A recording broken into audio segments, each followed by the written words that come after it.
Welcome back. Everybody loves a bargain, don't they? Well, here's some awesome news. PT's Bike Bonanza is back. It takes place on Sunday, the 12th of November at Magna Science Adventure Centre. That's near Rotherham and it's just off the M1. PT's Bike Bonanza is now in its fourth year and pulls together some of the UK's biggest brands and shops, all looking to clear out stock at heavily discounted prices. We'll be there with Hook It too. We've got some X samples to get rid of and a bunch of other stuff too. So make sure you pop over and say hello. Just to recap, PT's Bike Bonanza, Sunday the 12th of November, open from 10 a.m. to 1 p.m. And if you haven't got your tickets yet, just go to ptsbikebonanza.co.uk, but they're also available on the door. We will see you there. Once again, this episode is supported by 35 Bikes. 35 Bikes are dedicated to bringing you the best bike components for the best prices. And with winter knocking on the door, make sure you've got some fresh brake pads in your bike. Don't be a cheapskate. Make sure you've got them in there. And also, grab a mudguard. Keep the British mud out of your fizzog. It's that simple. Head to 35bikes.com, enter promo code PODCAST, and you'll get 20% off your entire order. You'll also get free shipping. That's promo code PODCAST, 35bikes.com. Once again, we're also supported by our friends at Sax Underwear. Sax categorically make the best underwear on the planet. There's no contest. That's it. They're the best. Each pair of Sax underwear comes with their patented ballpark pouch, which acts as a little angel's hand cupping your genitalia and reducing any ball sweat. You have to feel it to believe it. And with Christmas coming, make sure you grab a set for yourself or for somebody that you love, because it will change their life. All you have to do is go to saxunderwear.com, and right there you can find your nearest stockist. That's globally too, so no matter where you live in the world, saxunderwear.com, dealer locator, boom, go grab a pair, thank me later. Okay, let's get on with episode number 36.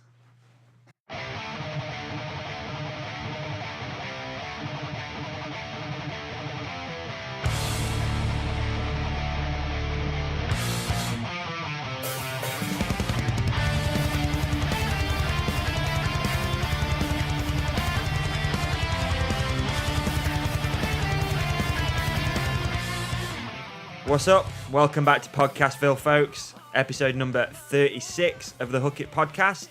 On today's show, we have none other than Josh Loosedog Lewis, probably the loosest guy to come out of Sheffield in quite a while.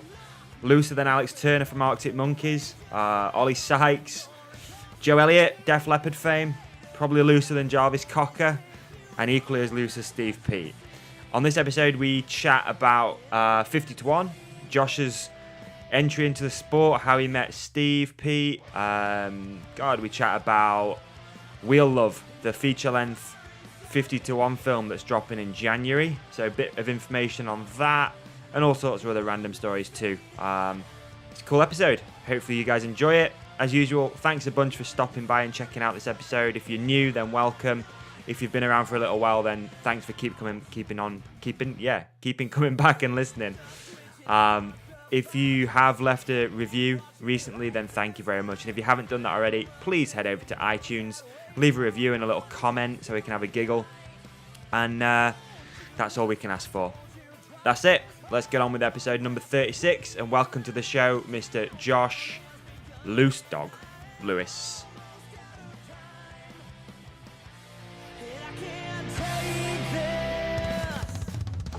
All right, if you're ready, locked and loaded, all I have to do is press one button and we're on it. Yeah, I'm in. We're in. We're locked and loaded. All right, dude, easy as that. So on today's podcast, we have Mr. Loosedog, Josh Loosedog Lewis. Dude, it's been ages. I've actually wanted to have you on here for a while, but I've seemed to have had a bit of a backlog of guests. So sorry it's taken so long to reach out. Sorry. Yeah, man. Appreciate it, though. Thank you very much. It's a Monday evening. You're heading out to Barcelona tomorrow to see my brother, actually, which is a bit strange still. Really? I didn't know your brother there. Yeah. No, Jack. Oh, sorry. Jack's your brother? Yes, Jack's my brother-in-law, yeah. No way. I did not know that. Did you not? No. Yeah, dude. Yeah, Jack's my No way. My dad and Kaz's mum. My dad and Jack's mum are together. So yeah, they've been together for ages. So it's not by blood, but I call him my brother-in-law. So. Nice. Yeah, gonna chill with your brother then. Yeah, just to ride some BMX with Rat. We're flying out tomorrow afternoon just for a couple of days. Sick. That'd be awesome, man. I've been wanting to go check that place out for ages. Obviously, he's just bought an apartment, which is cool. I know we don't really need to get too much into Jack's situation, but yeah, it'll be a sick time. Yeah, it'd be good. How long Not are you out really, there for? Just for a couple of days. We're Right. on. Got a couple of other mates in Barca too, so I'm just gonna go cruise around, have a few beers, and Vibes. some ledges up. Yeah, dude, that'd be Ride sick. BMX badly.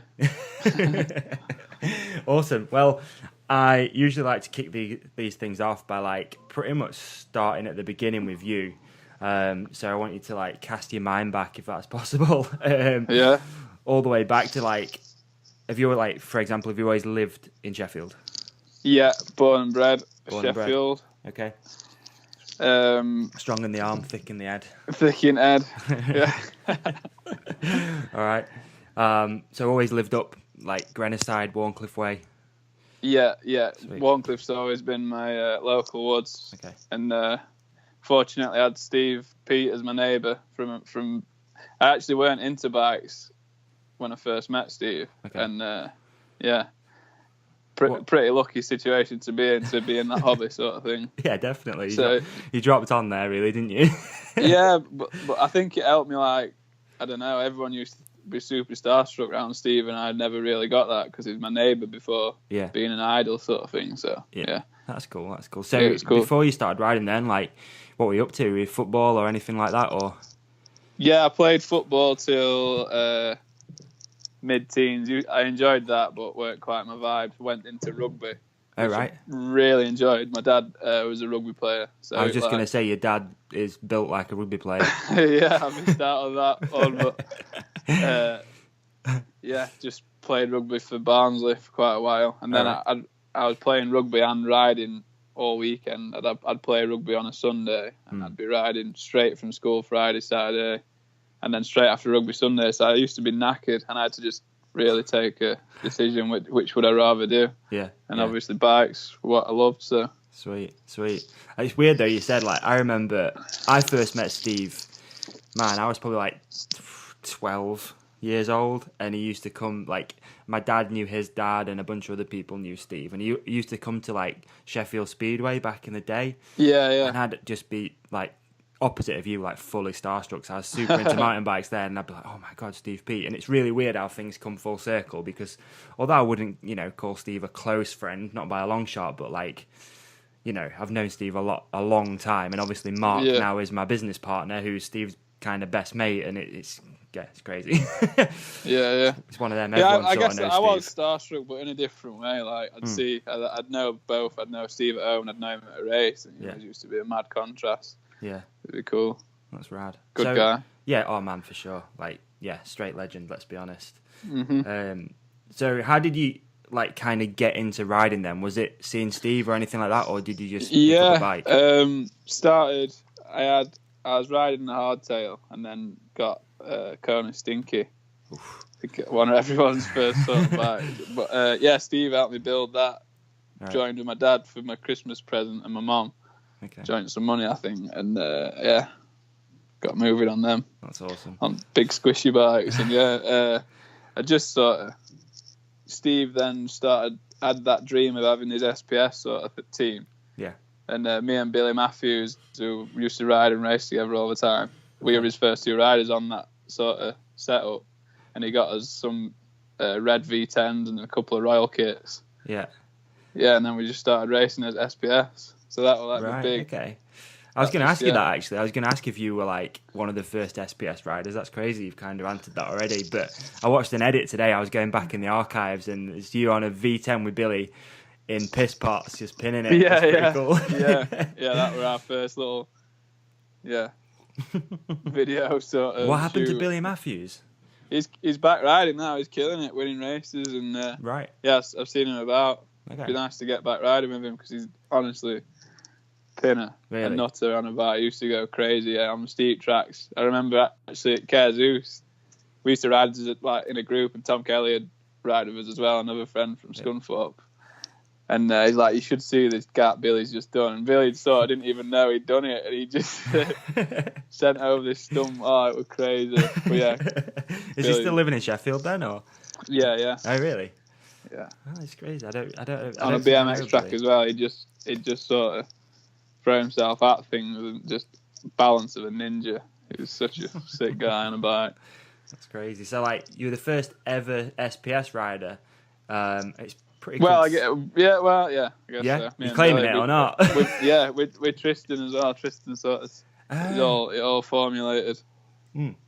So Tristan was on like riding as well, or was he just team managing? Tristan was sort of doing rider manager thing, and he'd I think he won Masters national champs, and right. Yeah, he slowly got on from there. Okay. Now it's a big thing, isn't it? So it is. I don't know how many riders he's got on it now, but there's got to be like 10 at least, surely. Yeah, it's definitely a good setup. It is. It's a killer setup. And surprised. I'm not saying I'm surprised that more people haven't done it, because not many people have got like the resources that Steve's got. But there's not that many teams that size at all. Like, regardless whether they're connected to Steve or or and not like race result focused either. It's sort of just to improve yourself. So is that true then? Is there not much pressure on those guys really to? No, not right. at all. I didn't know that, because I don't. It's not a result based thing at all. I mean, they like to have a mix of all different riders. So they got a few up there on podiums, like Jay Williamson. Yeah. Okay. And then. Yeah, obviously all I remember doesn't matter who you are, where you're from, sort of thing. Okay. Just to get better as a rider. That's cool. No, I remember obviously Swinney rode on it probably around this. Were you on the same syndicate at the same time as Swindog? Yeah, we were on there together, yeah. Okay. So you stayed on that thing for quite a while then? Yeah, a long time. I think the last year was 2013. Wow. So and then started at probably like 08 maybe. Yeah. Yeah, I'm trying to think. I watched a video today. I'm sure it was 7 years old. I'm sure it was. Yeah. So that'd be like 2010. I don't know. Can't remember. It's amazing what you stumble on YouTube. It's weird. Like, I seen a video today of you and Oggy, and oh my god, it was I was like 10 years old. I think I was like, Jesus, it's rare you find something on YouTube that's 10 years old. Riding that. Yeah, it is. It's the start of internet, dude. Yeah. You're a pioneer. Been there from start. So, like, when you were, I know this is a bit of a strange question, but when you were on the syndicate, all those years and stuff, what were your sort of riding goals? Were you still just trying to better yourself as a rider, or were you aiming to be World Cup downhill? To be honest, I was really race focused, sort driven, of thing. And I think that kind of was my downfall in racing. Mm-hmm.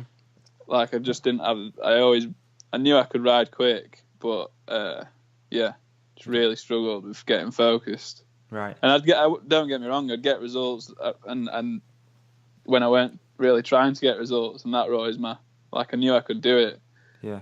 But then I just started crashing lows, and then I'd start to get a good run and train lows, and then crash again, and vicious circle.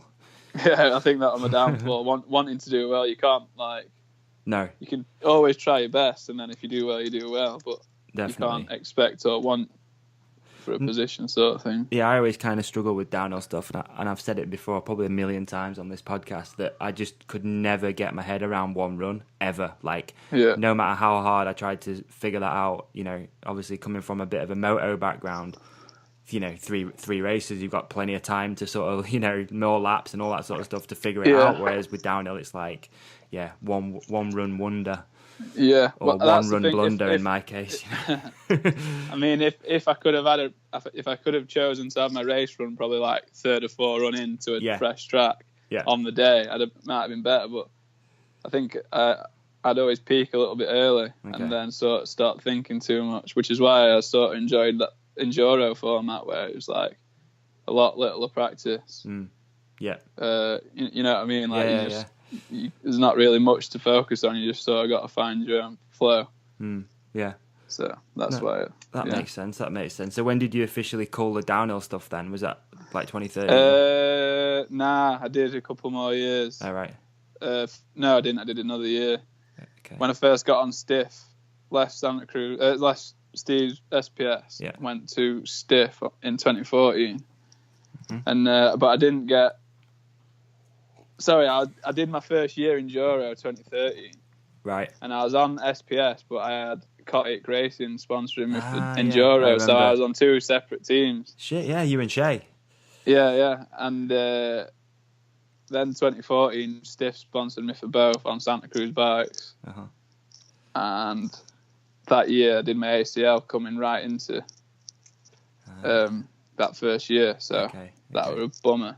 Yeah, big And then I time. did well at my first Enduro that year was in Scotland, and I think I got like 35th or something, Right. 37th, and I still haven't done that well since. That was a typical example of me wanting to do well and not being able to. Too much pressure. Yeah. Man, So, honestly, I have no idea how some of those guys do it. Like, been on the world scene, Red Bull TV, all that sort of stuff, and having to just lay it down for one run. I don't know. It's way beyond me, man. I can't get my head around it at all. yeah. Well, yeah. Pressure's Definitely. a funny thing. Yeah, they're on an insane one. They want it badly. For sure. Cool. For sure. So before then, before like the full enduro movement started, so I guess you were kind of at the start of that stuff in the UK, really.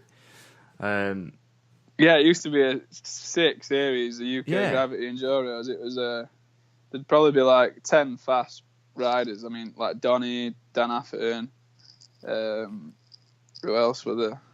Man. Chuck Smith brothers, Flanagan brothers, Mark. There'd be like 10 fast, and it got like pretty competitive. It was cool, and then people just started like, the series stopped. Okay, yeah, it did, didn't it? Was the main downfall, and then sort of never really got back to where it was. And then you just couldn't really replicate an EWS from then on, so people sort of just turned the focus to like travelling to all them, really. Yeah. So it's weird, isn't it? I mean, obviously there's tons of events popping up now all over the UK, but there's not even a national series next year, I don't think, is there? I don't even know. I lose track with it, dude, if I'm honest. I don't know either, to be honest. Totally lose track with it. I don't really plan on doing much of that, but right. Kev Duckworth's PMBAs are always it's chilled out and it's a fill up. So if I were to do any Enduros, it'd be one of them. Yeah, and obviously you've got like Ard Rock and Ardmores and stuff like that, which are like pretty cool little one-off events. Yeah, good events. Yeah, really well organised. Crazy that Ard Rock sells out in like 5 minutes or something. I know. I've only done that once, and that was a couple of years ago. It's insane. Like it's good to see for mountain biking in the UK. I don't know, man. I'm kind of torn because I don't know. It's kind of good to see that it fills up so quick, but I don't know. It's kind of frustrating at the same time. So if you want to do it, you've got to be up at 6 o'clock and on the button. Yeah. But I guess that's just the way the cookie crumbles. I guess I don't know. Yeah. I don't know. So you said like you'd had a few injuries too. So you've done your ACL twice, I think, right? I've done my right and my left. I've done both. Pretty much consecutively too. Is that right? Yeah, I got better from my left, and then did my right. Right. Halfway through that next season in 2016. Okay. And then, just it's frustrating injury, especially to do it straight after getting better from my other. I started to get like a few nice. No, totally different. My left was doing a long jump contest at for one of This Is Petey episodes. Oh, dude, of course, I remember. Yeah. And landed with my leg down and it just bent the wrong way, so that one went. Yeah. And then in the second one was just in a race run in Samoan in an EWS. Right. I was on my last stage and I'd slipped out in a corner and literally were just pulling my left foot was still clipped in, so I was pulling myself back up onto this shelf with my right leg and it just like flexed totally the wrong way. And I let out this horrible scream because my leg had bent again, but it didn't really hurt. Right. And I'm like, that's weird, I'll just carry on riding. So I sat because it was last stage and I was like a minute away from the finish, and then slipped in the next corner, put my foot down and just did exactly the same, bent sideways. I was just rode down the fire road with tears in my eyes because I was leaving for America that week after, which I ended up racing anyway. Oh really? Yeah, with a fractured tibia and blown ACL. Shit, dude. Just wore a knee brace. Well, I'd already paid for my flights, and I wasn't Right. getting supported then, so I was like, there's no way I'm not. So Just going anyway. I'm going down, kicking and screaming, yeah, and race. Literally braced up then, nothing else. Just knee brace, bit of strapping and stuff. Just iced it like loads. Just dude, that's not got on the self-treatment. It was a hard race, Colorado, like 4,000 meters up. I remember just hiking, and the biggest stage I had to hike up, and I was just literally going up with one leg. It's like, what are you doing? Jesus, fair play, love it too much. Yeah, exactly. Love it too much. Working class hero at that time. So were you still working at that time too? Yeah. Okay. I qualified as an electrician. Oh yeah. Okay. And I worked a couple of years as a qualified, but right. Yeah. So full-time pro now. Stiff, then? thankfully, helped me out a bit with money. Yeah. And I started getting paid by Fox a bit. Okay. Nowhere near as much as I was as a qualified electrician, but I was like, I'm taking this sort of. Yeah, it's interesting because I think a risk and just because now being able to ride every day, I was able to get 50 to 1 going properly and all worth it. I want to break that down just a little bit because that's super interesting actually, because I think obviously I kind of knew you back then, but I became properly aware of you when you were riding for Stiff, because obviously we, in a roundabout way, kind of supported you too with joystick stuff and that. Yeah. So at that time then you were working through the week and riding at the weekends. Yeah. Pretty and much. Then the company had let me have unpaid leave for my races. I wrote a big letter sort of asking if they'd, and I had to have a meeting and stuff. Right. But yeah, they were NG Baileys. They were real good to me. So it was like a residential apprenticeship too. So straight away living away from home, 16, 17 years old in Leeds, which was fun. Helped me grow up. Yeah, definitely, mate. Definitely. It's cool as well because obviously your parents run their own business too. So you're not one of those kids that's just work for your folks, kind of toss it off as and when. No. Do you know what I mean? Like rich boy style. Yeah, I had to pay for all my own racing. Right. I had to sort of fund all that. That's interesting. That's cool though, man. There's a lot of people obviously out there that do have it pretty easy, but you learn so much more when you have it harder. Yeah, I still had it easy. Don't get me wrong. In a different way, I had support from Steve. Sort of. Yeah. That loads of people would have gone crazy for. So I never took that for granted. That was always real good. Yeah, and it's cool as well. That's how I got to know Josh too, through Steve, and now like a brother to me. So all my friends, and it's all been. Yeah. Good journey. It's good you got something nice to fall back on too. I think there's a lot of people who just sort of ditch out on apprenticeships and school and stuff like that. My parents wouldn't have let me just go. From straight away, I was like, I want to be a professional mountain biker. Yeah. But you can't. They wouldn't have let me. It was like, you got to get something behind you. I know it's not maybe as big here, but definitely in the States, a lot of kids drop out of school early, and it only takes, like you say, one thing, one of your ACL things could be way worse, and you're screwed. You've got nothing to fall back on. So it's pretty good that you saw that there and went out and got something. You know. I really enjoyed it, to be honest. Right. It was a wicked good time. Got just loads of banter with the old boys and working on site was fun. Minging at times in my cold and stuff. Definitely. All good times. I'm just thinking as well, I'm the worst guy to talk about this stuff because I left school at 16 and just left and just went and lived in America for 5 years.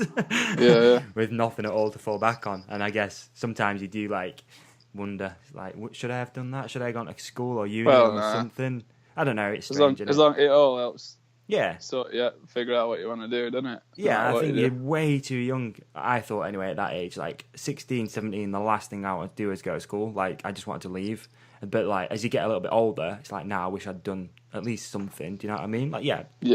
I guess I'm doing all right, but it could could be a lot better, Yeah. So I don't know, man. It's crazy. That's crazy. So obviously started riding for Stiff. How much has that deal kind of changed now then? Because obviously you're not with Stiff anymore, are you? But kind of connected to Santa Cruz, is that right? Yeah, right. So Santa Cruz UK helped me out for Stiff, right? With frames, and then when Alan Cook started Santa Cruz SRAM with Mark and Yargo, I sort of tagged along with the team. That was last year. Okay. Still riding for Stiff then.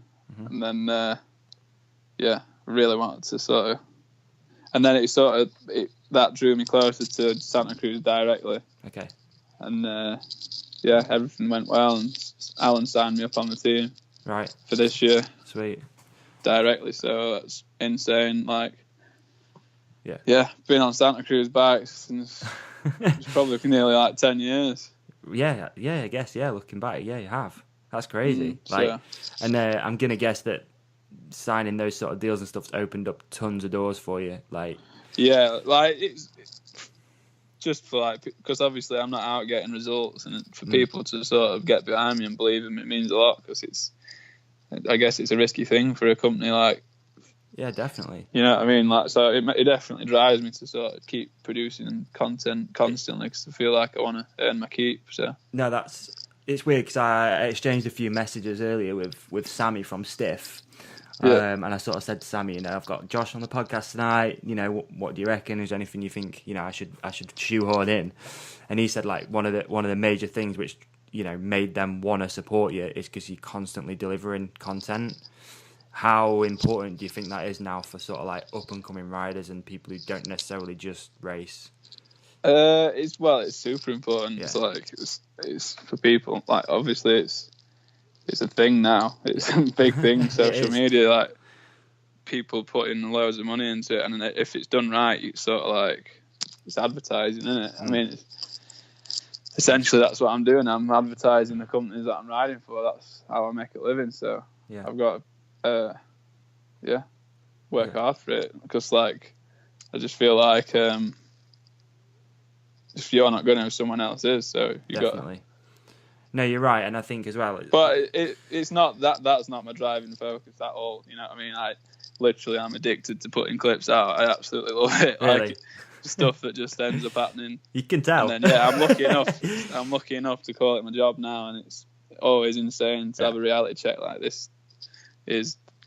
Cannot complain. This is the dream life. So for sure, just trying as hard as I can to keep it going. I think the thing is as well, dude. Like, that whole effort of doing all that stuff before probably got you picked up by Stiff or whoever, and it just kind of snowballs from there, doesn't it? And now you've obviously got a bloody big social media following. You put out awesome stuff, and people want to see it. And like you say, brands want to be connected to that stuff. Thanks, man. I appreciate it. No, man, no problem. I always love hearing people enjoy it. Definitely, dude. Definitely. I'm a massive fan of the whole thing, like the whole 50-1 thing, which obviously we'll get into in a little bit. But I'm a huge fan of what you guys are doing. Like, the whole, and I don't mean just Sheffield, but the whole sort of like, God, I don't really know how to explain it.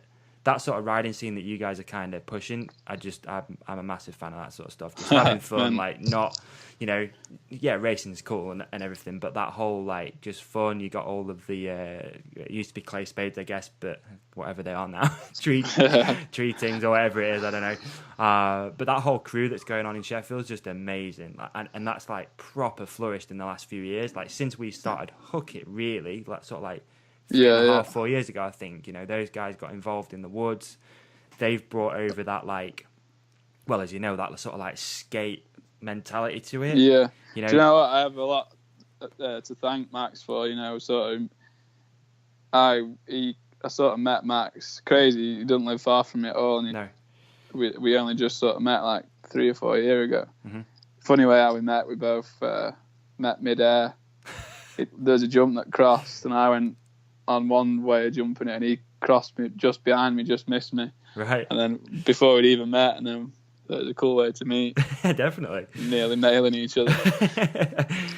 But like his mentality and everything, and like when I first met him, he was so fresh in mountain biking, didn't really have an idea. Yeah. Like, I remember Steve met Petty. Okay. And I introduced him, and like Petty was like, "What's your name again, mate?" Like, just didn't know who Steve was at all. And it was like, they just did it. They just rode because they loved riding. Yeah. And that sort of transformed my like local, which is Warncliffe, because like I used to ride and do fast laps and ride steep stuff, and then meeting them helped me realise like what can be done, just by digging and sort of having that creative outlook. So yeah. No, definitely, and it's been cool because although I don't get to ride in Warncliffe all that much and stuff, which is crazy because we're pretty much based there, it's been cool to watch all that because Mark, my business partner for people listening, Mark met like Rob, Max, and maybe Petty. I'm not quite sure about it, but it was definitely Rob and Max were first.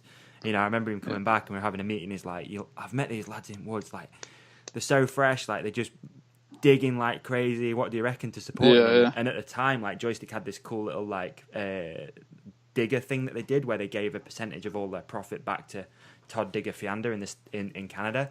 So we pretty much did the same thing with those guys. So we used to like give them a little bit of cash and like help them out with a load of product and stuff. But it's been cool, man, just to watch that whole thing like kind of grow, and that scene and that mentality. It's sick, and it's I can't say enough about enough positive things about those guys. It's just crazy what they've done. Yeah. Like, they're genuine. Wait nice till you kids see what's too. gone down in film, mate. It's gone. Yes. Oh.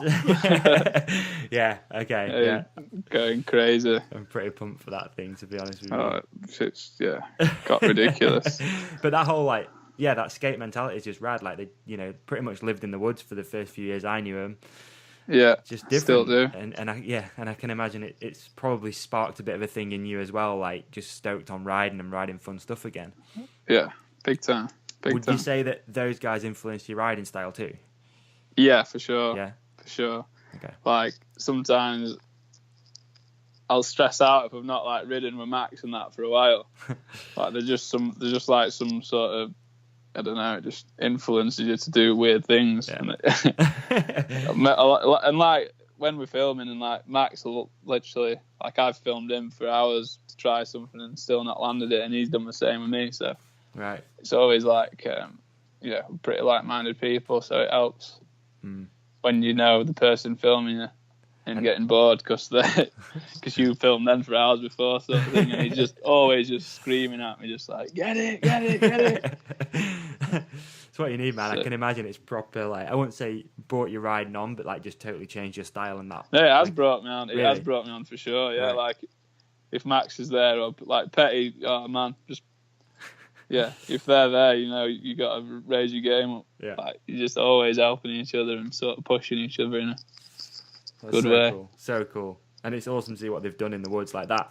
I think that's something that's I might be wrong. I know I'm not speaking for everybody, but something that doesn't get neglected is you've got somewhere like Warncliffe, which has got good riding in it, but they've like stepped it up a level, like gone in and just made most of the place over.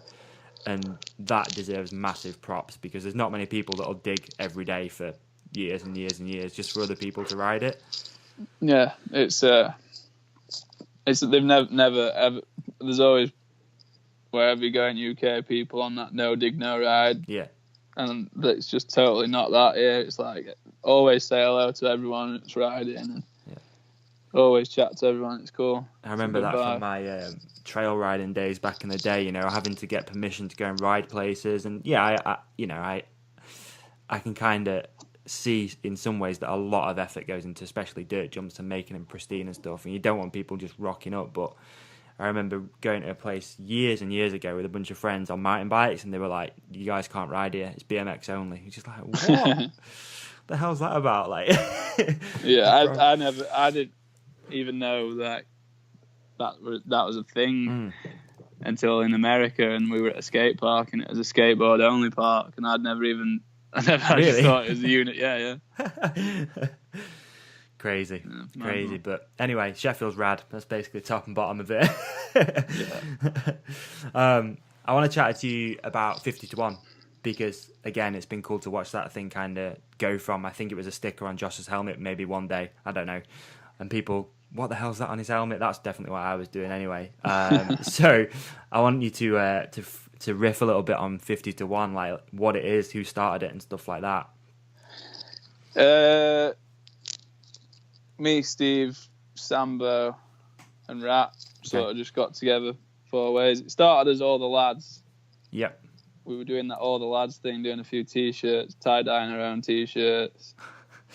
And then we were like, we can't have an hashtag as our brand, like, pretty whack. So we moved on to like 50 to 1.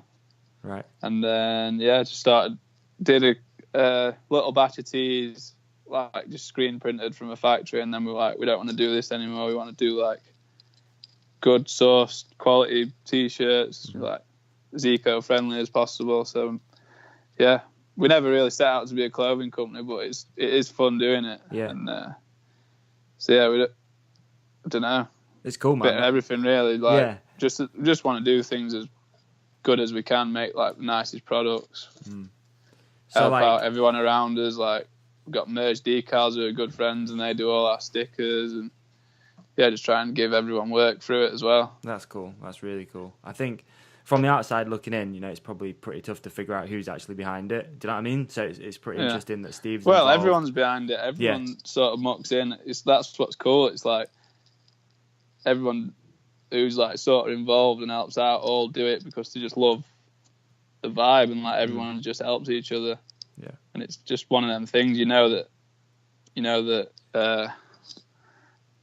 there's always going to be someone who's keen to help you within our sort of group of friends. It's cool. Definitely. Banana Industries boys have helped us out big time. Yeah, I need to chat to those guys pretty soon, actually. I really want to do some like podcast t-shirts that are just nice, ethical, quality riding t-shirts. So I'm going to speak to those guys. Bonanza, so have a chat with them. Yeah, I'm going to try and catch them up at Bonanza. Yeah, we'll be there doing that.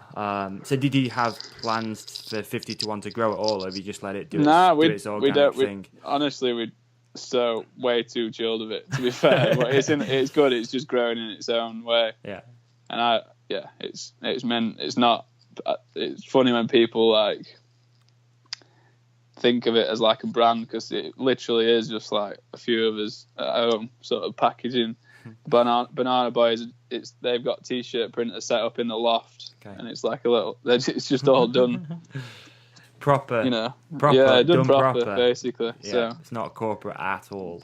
No, that's cool. Never. But we don't. Cool. It's not like we don't take any money from it. It all goes back in and just sort of helps to get better stuff. And right, that's interesting. That's cool. That's cool. So you're and not now, drawing away now from it's opening 51 up. or anything? Nah. Okay. Just making it.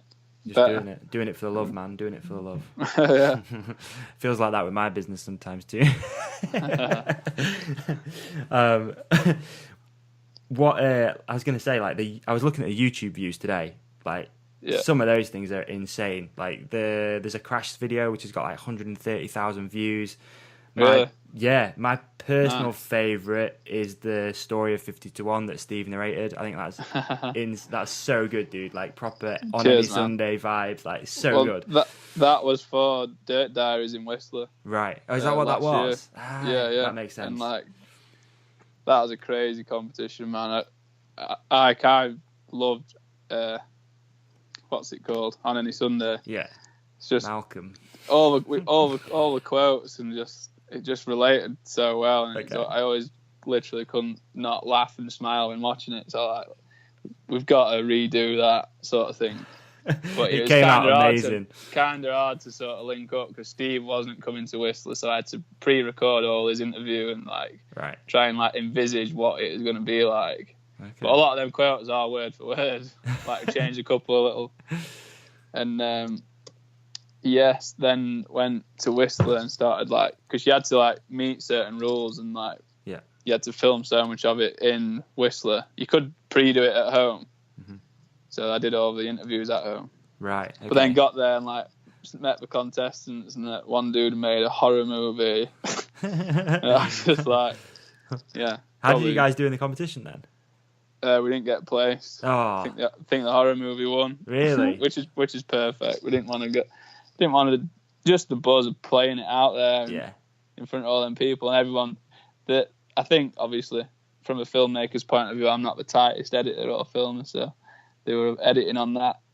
Okay. When one of the dudes, when we handed it in, he's like, "How many gigs is your file then?" And I'm like, 600 meg. and they're like, "Oh, it's been the most stressful thing ever." And I'm like, just chill. I think we're in wrong content because it is sick, so enjoyable. Amazing. Just editing it, just laughing, constantly.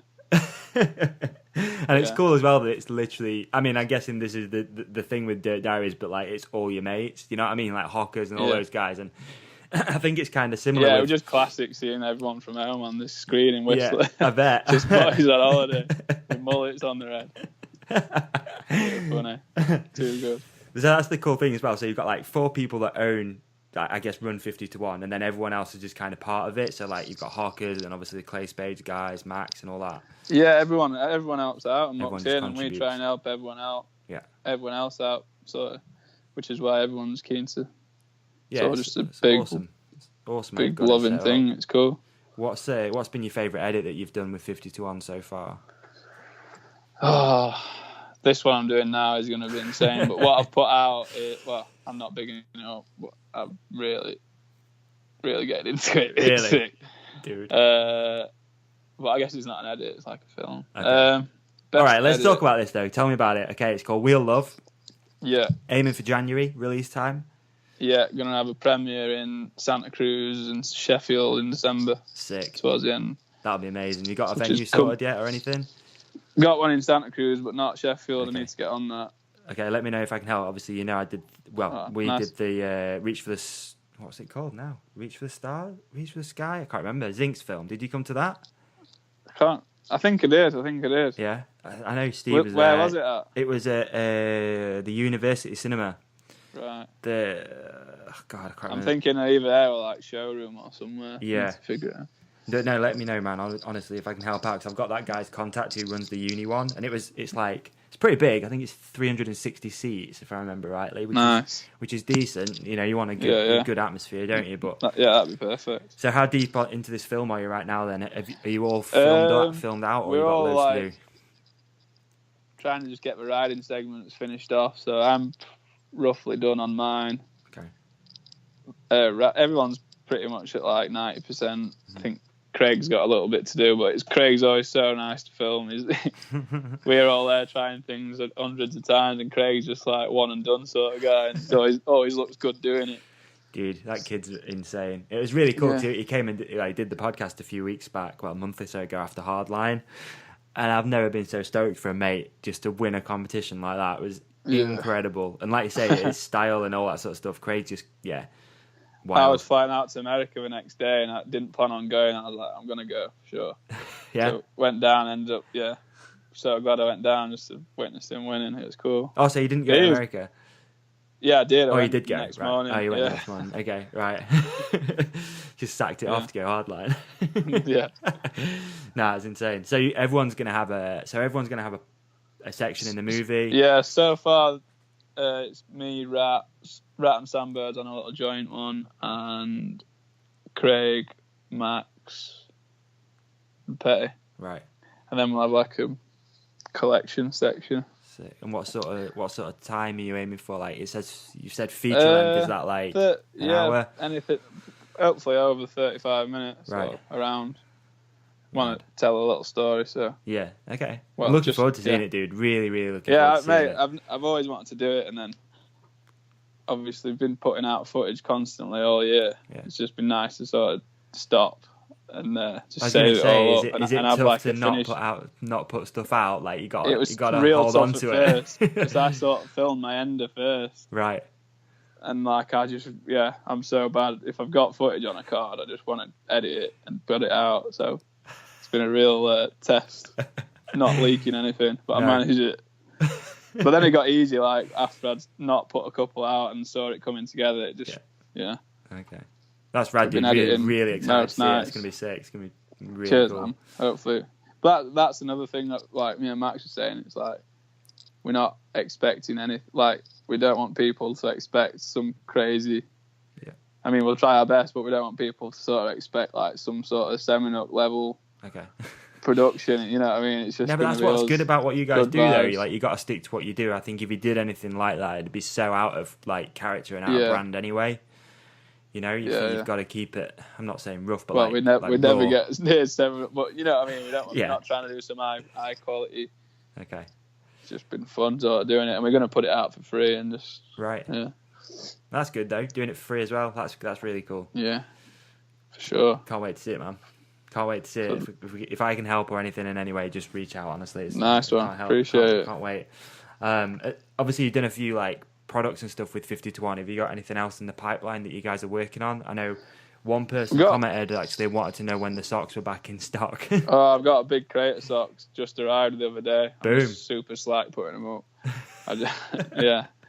Got yeah, got loads. Not going to run out this time. Okay. The first batch went quite right, so we got them right, and then we've ordered loads. So we got loads of socks.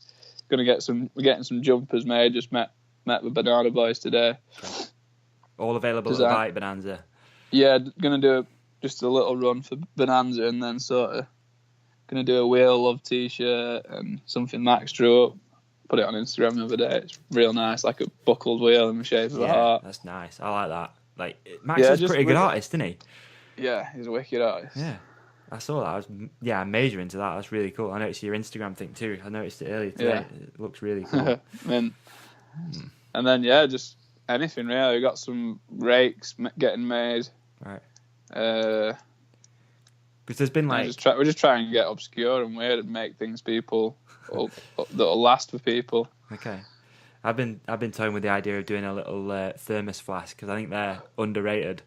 You can't beat a good thermos, dude. That's another thing. Some drink water flasks. Yes. Been getting them made for a while. Okay. And there's been a few signature stuff too. Did you do something with fabric and that recently? A little bit and stuff. Yeah, some of that coming out. Cool. They did some boxes, which are cool. Yeah. We're like crazy, like so much commitment for a signature saddle just to give away is rad. Like, it's be cool. Yeah, it is. It's good, man. It's really cool to see how it. It's really cool to see how it's like. Yeah, obviously just watching it from not start to finish, but like watching the whole journey of it and how it's played out. Like, it's been really it's crazy, man.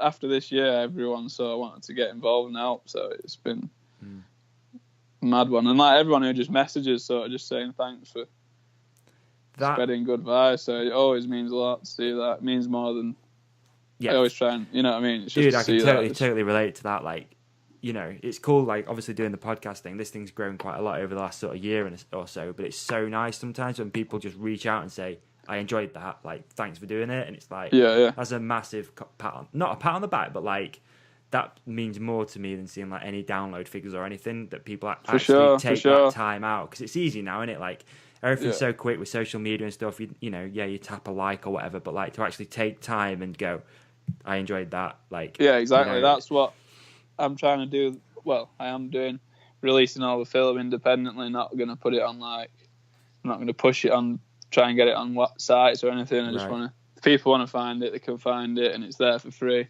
Yeah. And we've put a lot of work in. It's, you know what I mean. I just want to get that authentic sort of. That's cool. Don't need to pay for any advertising or get sponsorship. It's all sort of been. And it's so nice to see stuff just grow organically. Like, exactly the same with this. Like, I don't really push the podcast that much. Yeah, I have like awesome guests like you on who give it a bit of a promotion, which is, it just does its own thing. Do you know what I mean? It's just organic. Like, you can get lost in numbers and figures and stuff like that. Like, definitely. And then you lose. You seeing lose seeing all this vlogging stuff lately is killing me. Really? Like, you're not going to become a vlogger anytime soon. No. It's pretty cringe, isn't it? Don't love my voice enough. Don't love my own voice enough. Vlogging's a weird one, isn't it? Vlogging's so weird. Like, but my girlfriend was on about it the other day, actually. So there's a new app, and I can't remember what it's called, but it's basically just live video of people just going about the daily business. And this girl, she had like 100,000 followers, and she didn't do anything, like nothing. She just went around the daily business and just recorded it. It's just crazy, isn't it? It's just weird. Like, it can go too far, can't it? It can go way too far. I'm with you on the vlogging thing. I'm just not into it at all.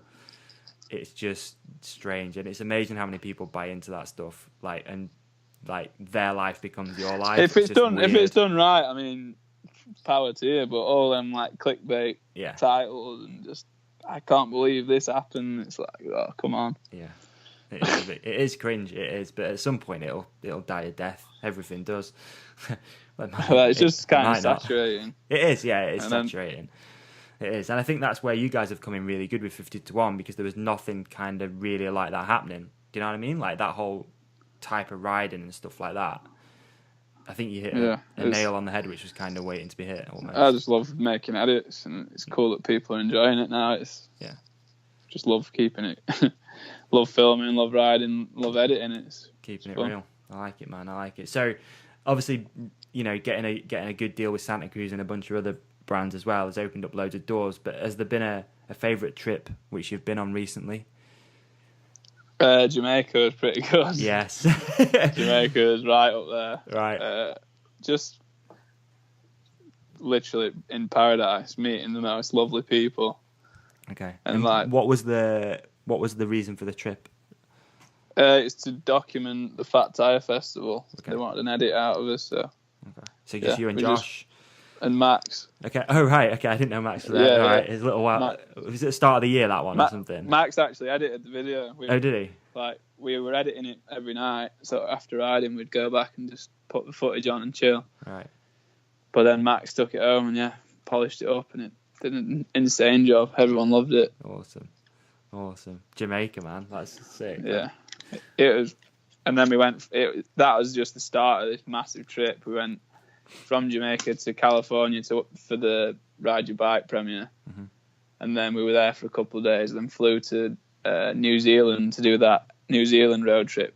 With Jamie Nicol. That was a fun. And then from there to Australia to race EWS. So it was like massive trip. Dude, fair play to you. So man. that so cool. that as a whole was a wicked trip. Yeah. Just sort of hopping from country to continent. And how long were you away from home on that one then? I think like I don't even know. Couple of months. 2 months. Really? Yeah. Wow. Long time. Yeah, for sure. But yeah, you got to do it, man. Good times. If you can do it, get out there and do it. That's for sure. Oh mate, absolutely love it. Wouldn't want to be doing anything else. No. Just getting to see all sorts of different stuff and make videos in all these weird places. It's cool. Okay. I think you might be a good guy to ask this as well. Like, what did you make to Josh's decision to not race World Cup anymore and stuff? Obviously, with you been I kind really of saw close it to coming Josh. for a while, and it was. We just knew, like, seeing everyone kick off about it. It was kind of hard to not try and like back him up, but obviously, because I sort of knew how motivated he was to take his new sort of direction, but people were reading it wrong. Yeah. Thinking that he was just sort of quitting, giving up or not riding anymore, and it's like, now I'm going to be riding way actually more. Yeah. And you know what I mean? It's like, but then we just sort of laughed, like, we'll just go hard on the editing when it, you know what I mean? Just show that it's not a joke. We're loving it, sort of thing. Yeah, so that was a big drive. Just sort of like, I felt like I had to sort of step up with editing and. Well, not just a sick thing to do as an individual. Big move, like, you know, for right reasons. If you're not really enjoying something, there's no point in doing it. Definitely. No, I was totally for it as well. To be honest, it's cool to see someone who's on such a pedestal and probably quite a lot of pressure as well on his shoulders and sponsors and media obligations and stuff. And just step down from it and just do his own vibe. Like, I think power to him, man. It's sick to see him sort of get backed now by the same people who were sort of doubting what he'd done. It's nice to see people understand. It's cool. Yeah, for sure. Have you got much planned then for 2018? Have you got trips planned or? So far, not really. Yeah, not really thought about it. Okay. You got the same sort of deal with Santa Cruz? Yeah, still on Santa Cruz SRAM, and we're doing like different events, like EWSs, and not sure how many I'm gonna do.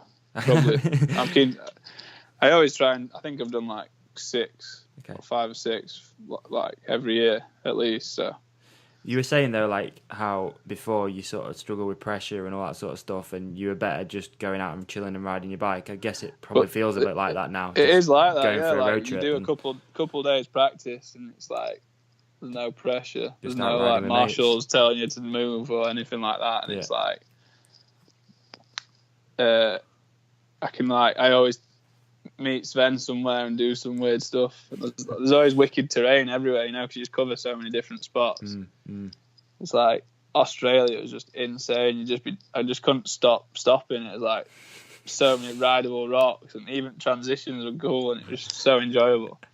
So like even. You just finish them races and you're like, I don't care. I literally don't care how I've done. It's like it's been such a good experience, and then you just feel like you've achieved something just by finishing. It's like, I love him. Good. I do love him.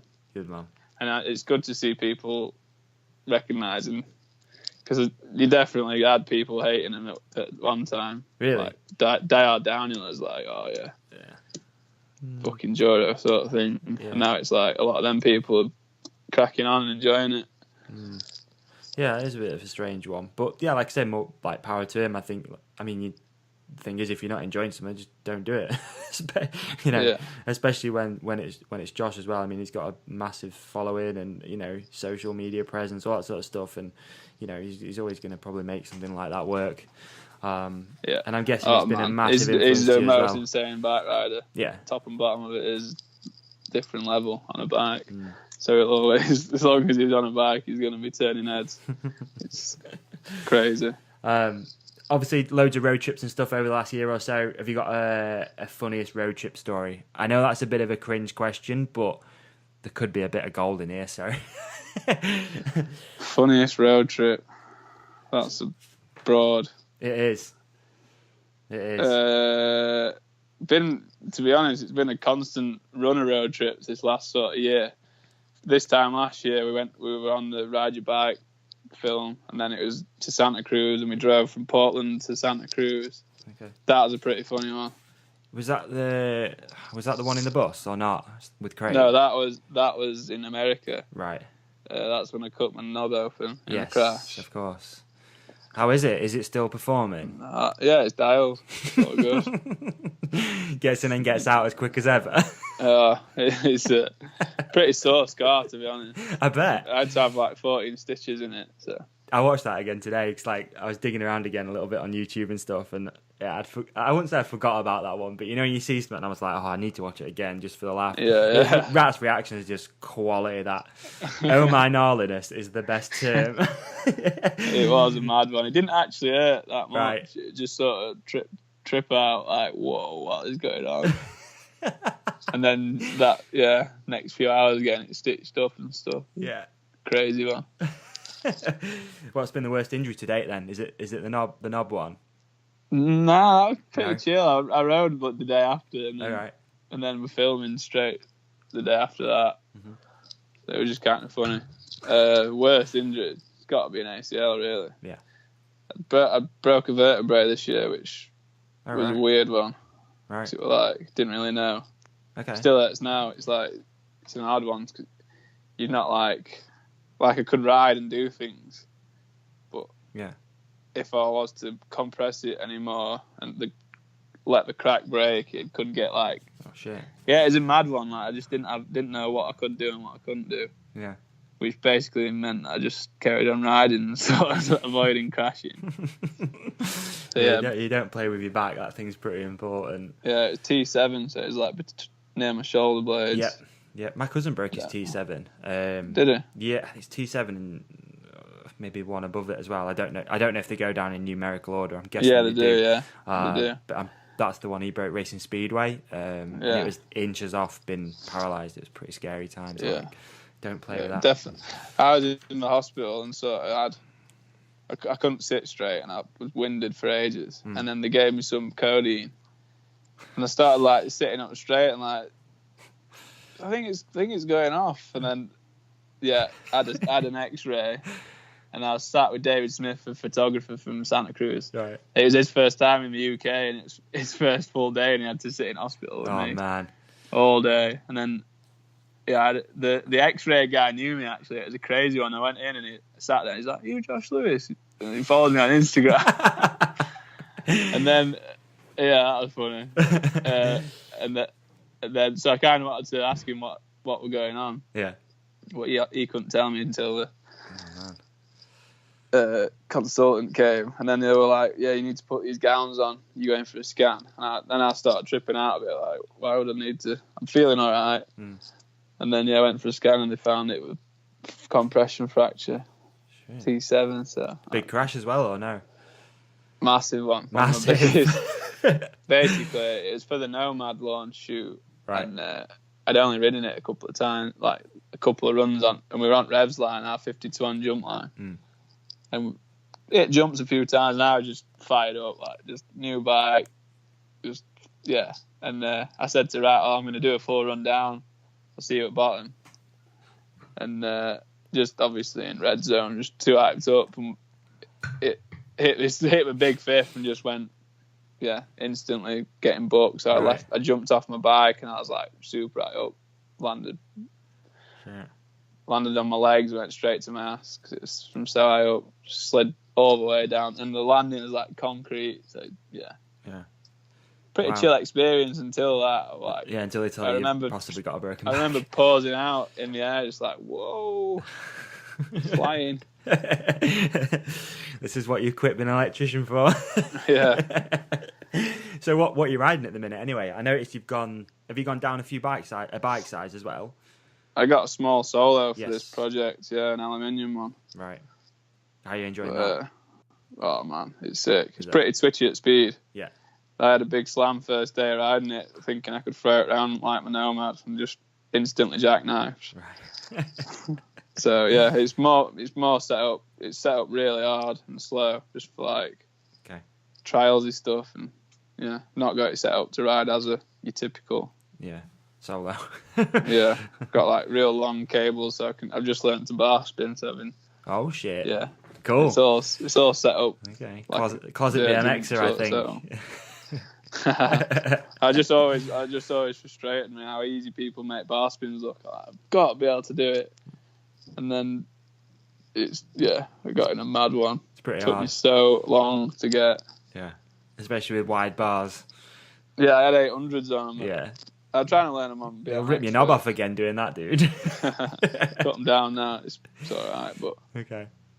So what else are you riding? Are you still on like Bronson? I've just been riding that, to be honest, just because I've been filming flat out. Yeah, so I just kept it to one bike, but I've got my Nomad waiting to be ridden. So sweet. And then I've got my iTower, which I don't really ride that much away from racing. Mm-hmm.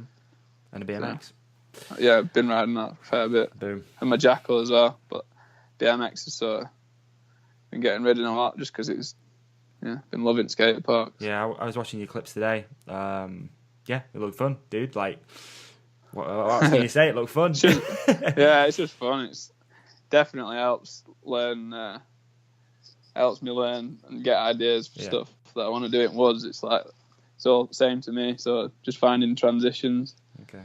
So it's a good mindset. Crossover. Riding street and riding in woods. Yeah, trying to find trees and rocks. I did my first ever motorcycle trial yesterday, and it was hands down the hardest thing I've ever done.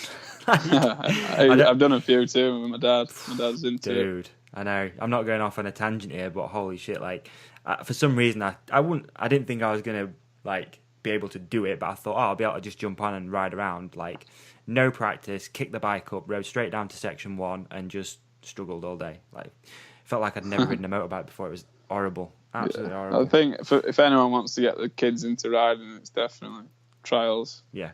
Yeah. Base stuff. Yeah. Because loads of trials riders are super good enduro riders too. Yeah. Just basic skills, find grip and how to handle a bike. Exactly. Yeah, for trials sure. are the one. Nah, I struggled with it though. That was my career was over and started and finished yesterday. To be honest, it was done. Nice. All right, let's do some listener questions. I think before I do that though, I want to say, you and Josh should start a podcast for sure. Dude, you I don't know how to do it. Easy. Just start one. You and Josh and the 50 to 1 guys, like, you kill it. You should do that. I'll try. You should. I'll try. I do struggle with doing anything talking. Okay. So you've been great on this though, man. Easy. I'll I try. can imagine you and Josh and a few other guys would have some pretty cool, interesting conversations. Just sit around, throw some microphones out, and have some fun. I think you should do it.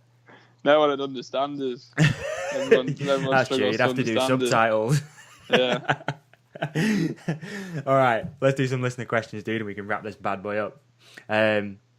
First one, at Baybut on Instagram, Kotick's #1 photographer. So if you could do one jib or stunt or trick, hang on, I've totally screwed that up. Okay, so one jib, stunt or trick you'd love to be able to do on your bike, and you got to think big. What is it? I read this one to Max earlier. I was like, how do you answer that? It's like, sick question, babe, but Yeah. Don't know. It's a tough one. There's all sorts of things that I'd love to learn. I think flips would be a good one. Yeah. I've been trying to. I threw a few into an airbag in America. Right. And I've got to just pull my finger out and get one of them learned, because it looks like once, don't know, people who've got them dialed, they just send them. Yeah. But again, I was watching something today with you and Danny Mac, and he was throwing them off some little bank. Yeah, somewhere. exactly. Like, once you've got it, it's one of those things I bet you can just launch it every time. Yeah. So that's, I don't know, threes as well. I'd throw threes now and again if jump's right, but I'd love to be able to dip them like dog. That'd be looks like the ultimate feeling, just scrubbing up a lip with your shoulder down and just going upside down. It's true. You don't need any tricks if you can do that. No, you're right. Unreal. You're right. I'm with you on that one. Next one came in from @KovalJM6 on Instagram. I always write these down and totally butcher people's names, so sorry about that. Out of all the people you ride with, who has the most fuck it, send it attitude? Petty, hands down. Yeah? Yeah. What's Petty's background then, just out of interest? Because he BMX and then he moved to Sheffield for university. Right. And rode monkey bumps loads and was living in the woods while going to university. And then started riding mountain bikes, met Max while still at university, and then started living at his and digging loads and Okay. Sweet. But yeah, just Petty's mental, man. Really? He showed us what tune he wanted for his section. It was like full punk energy, and everyone else had gone sort of chiller. And we were like, "You're gonna have to go hard for this pig." And then he's not disappointed. It's been raw. So awesome, dude! I can't wait to see it. I don't want to give too much away. No, I know. A few cheeses out there is good though. Yeah, he's gone hard. Cool. All right. Next one came in from what's this? Oh, Let's Get High 420. Awesome name. That's rad. Nice.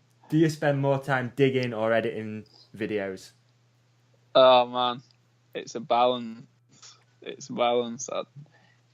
With I'll do it all in one day, sort of thing. It's like I go out and dig, then I'll ride, and then film or whatever and edit when I get home. It's my three favourite things to do. So trying to get it done every day. Sweet.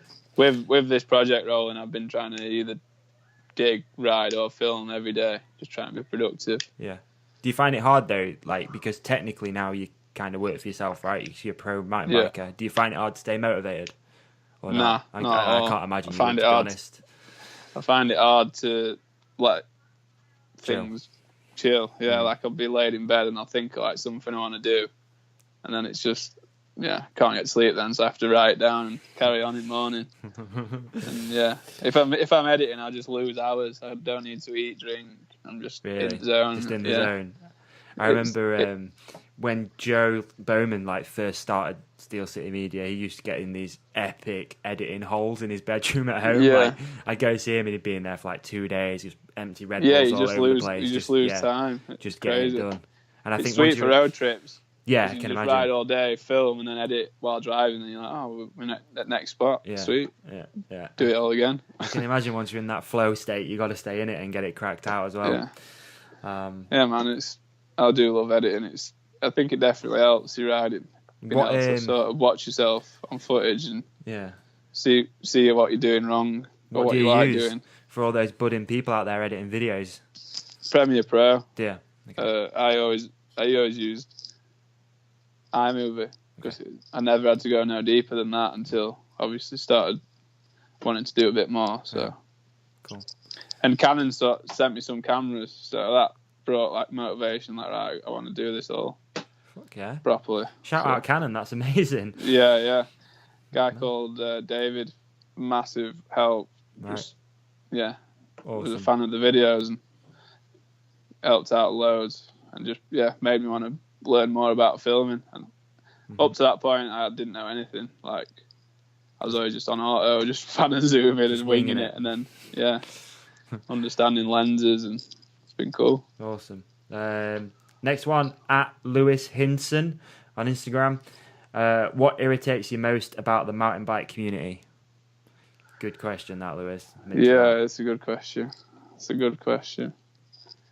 Don't know. What could I say? Firstly, I don't know. You don't have to be PC. Read it again. All right. So, what irritates you most about the mountain bike community? Oh, it's internet. It's the nerds. Keyboard warriors. Yeah. You just read it and you're like, what zone are you in? Especially sort of like if we're riding corners hard and everyone's sort of going mad. Yeah. And obviously ripping corners up. It's like corners we might have built, well, we most of the time have built or whatever. And it's like, why are you cornering like that? It's like, you can't question how like, if you do what feels good, don't you? Yeah. I think it's mainly sort of American people who don't build their own trails and they're not allowed to, so they don't understand that. Okay. Makes sense. Yeah. I don't really get too wound up. Shout out Americans. Nah, not all Americans at all, but it's a different mindset on trails. Okay. Because we're lucky we can build. Yeah, definitely. Relatively wherever. So they can't do that in America then? Is that right? There's a lot of like laws behind it. Like you can't, and then it's like a lot of organisation. So it's understandable. It's like it's something everyone's got to enjoy. So you can't go out wrecking it. Yeah. But people don't understand that we build our own stuff and True. wreck it or love it or do whatever sort of thing. I don't know. It's just people go hard sometimes on the internet to get themselves het up, and then I do often reply to them and explain, and then they always do understand or like say, "Oh, sorry, I shouldn't have." So yeah, I always try and reply to everyone. Oh, really? That's good. Yeah. That takes time, but fair play. But I don't want to say that, and then people say, "Well, you didn't reply to me." But yeah, I do almost try. everyone. Yeah, that's the thing, though, man. Like, especially with what you're doing, I bet it's a full-time job. Really, it's not like you're slacking. Like, yeah, I work more now than I did as an electrician. Yeah. I'd try and be doing this and working as an electrician back then. So true, impossible. Now I can, yeah. Next one at Westlife 155. It's a 3-parter, so we'll just do it in stages if that's all right. Cat or dog? Dog every time. Okay. Didn't your parents own a kennels as well? Yeah. Yeah, I thought so. Chocolate or strawberry milkshake? Chocolate. Nutella or peanut butter? Nutella. Oof, nice. Well, a bit of both. Mix it up. Really? Nutella and peanut butter. Together? Yeah. Interesting. Sure. You get strawberry jam and all if you want. Go hard. Next one at Owen Nick MTB. What type of rider would you class yourself as? Don't know. It's a tough one, isn't it? Just a bike rider. Just a bike. I don't know. Whatever side it better wake up on. Definitely not. I don't know. Not a roadie. Bit of everything. No. For sure, not a roadie. No, not a roadie. Just a mountain biker. You kind of invented your own thing, dude. If you ask me, if someone said to me, "What sort of rider is Josh Lewis?" I'd be like, "I don't know." He kind of invented his own little jibby loose style. I don't know. I don't know. Just try and ride everything. Yeah. Everything's rideable. For sure. Next one at Don_Featherston. Who has been an inspiration for your riding, and who are your favourites to watch right now? Inspiration, it's a big one. That sort of have to take bits from everyone. It's always a tough question. Yeah. But like all my friends that I'm riding with now, seeing how much they've come on in the last couple of years, it sort of like just makes. It's super cliche, but all my friends, just seeing them sort of learn new things, like, well, I've got to I want to learn new things and keep up with progression, so I can sort of, everyone, as long as you know if someone's pushing themselves, trying hard, that's really inspiring to me. So yeah, just to see, it's a tough one. I can't really put a name on it. Are you like Are you a fan of like Danny Mac's sort of style as well? Anyone. Right. It's like I watched Danny Mac's video the other day just to try and get an idea for something I wanted to do, or like take a lot of inspiration from BMX riders and see what I'm just watching edits constantly. Right. And like old videos, like watching Sprung and seeing people do things on that, it's like just gets me fired up. Yeah. Tough one. Everyone inspires me in any way. I got a lot of appreciation for bike riding. So cool, man. Good answer. Right. Good answer. Final one. This guy always sends a question, and they're always super random. So I thought we'd go with it. And I often ignore them, so sorry. At Rusty Crankles.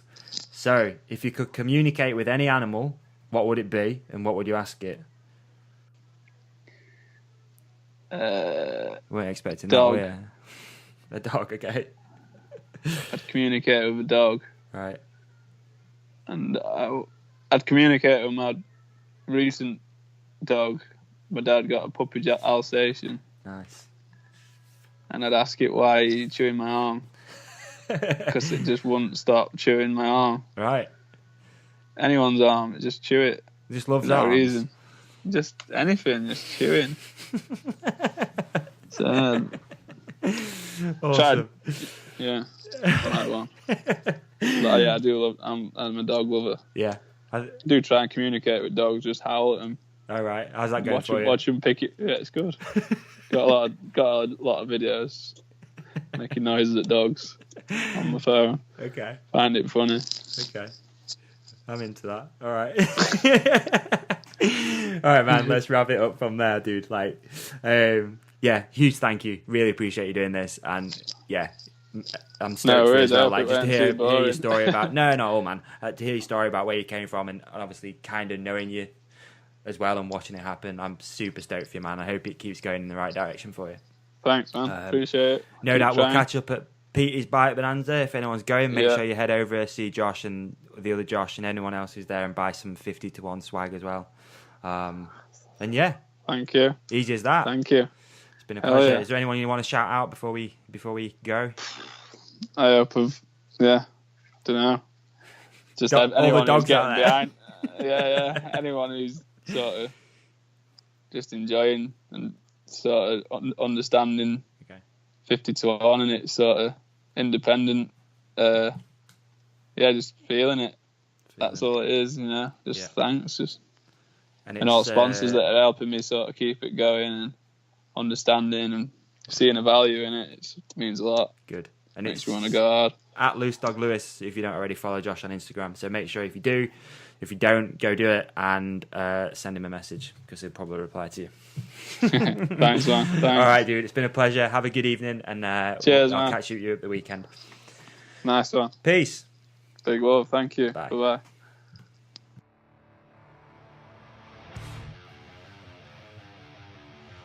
And there we have it, folks. Episode number 36 in the bag with Josh Loosedog Lewis. Hopefully, y'all enjoyed that conversation. Learned a little bit more about 50-1, about wheel love, about Josh. And yeah, as usual, please, if you have enjoyed this episode, please tell your mates. Go to iTunes, leave a little review because it really, really helps the show grow. And if you're heading to Pete's Bike Bonanza this coming Sunday, then head over to the Hook It stand, stop by and say hello. It'd be great to meet some of these listeners that we have, like we did at Fort William. Tons of people came over and said hello, so it'd be great. Just come over, say hello. It'd be cool to meet you, like I said. And that's pretty much it, guys. Have a great rest of your week. Keep it real. Enjoy this beautiful, beautiful weather that we're having right now. And yeah, enjoy. Peace out, folks. Bye.